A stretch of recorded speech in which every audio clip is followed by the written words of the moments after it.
Hello and welcome again to this week's Dvar Torah. In this week's Seder Parshas Tetzaveh, we read about Moshe Rabbeinu and the fact that Moshe Rabbeinu is not mentioned in the Seder. The Seder starts with the words Ve'ato Tetzaveh, and you should command, as opposed to Vayedaber Hashem and Moshe Lemor. And many comment that if you look through in the entire Seder, you will not find one mention of Moshe Rabbeinu's name. And the question is why? When Moshe Rabbeinu is the most pivotal and most central character in the entire Torah, is there one Seder where his name doesn't come up and he's hinted to as Ve'ato, and you? The Baal HaTurim gives an interesting answer. The Baal HaTurim says, in next week's Seder, when we read about the golden calf, Moshe Rabbeinu turns to God and says, God, you must forgive the Jewish people. And God says, and if not? To which Moshe Rabbeinu says, and if not, then please erase me from the book that you've written. Take me out of the Torah. I don't want to be part and parcel of this plan. And God forgives the Jewish people.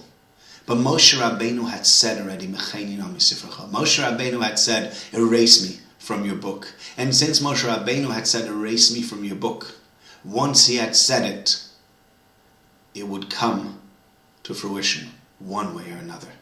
And so you go through the Sedra, Kisisa, Vayaka, Pekuda, you go through the entire set of the Torah until you come back. You go through an entire year of learning until you come back to the Sedra right before Kisisa, where you read about Moshe Rabbeinu and God says, Moshe Rabbeinu, you said erase me from the Torah. When you've said something, what you say is a word.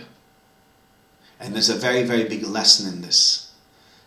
Nowadays, there are some people for whom a word is a word, and for some people they say something, then they change again, and then they change a third time, and you can never trust them. But we must learn and we must know, our word is our word.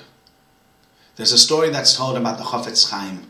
The Chafetz Chaim was sorting out his Sfarim in his room, and his daughter was helping him out, and he said to his daughter, come, please help me sort out the Sfarim. And the daughter said, my friends have just asked me to come play. My friends have just asked me to come out with them. Do me a favor, let me go out and play now. I promise I will sort out 10 stacks of Sfarim when I come back. Just let me go now. And the Chafetz Chaim let her go, and when she came back, there were 10 stacks of Sfarim waiting for her. And she said, but Daddy, you didn't put away most of the books.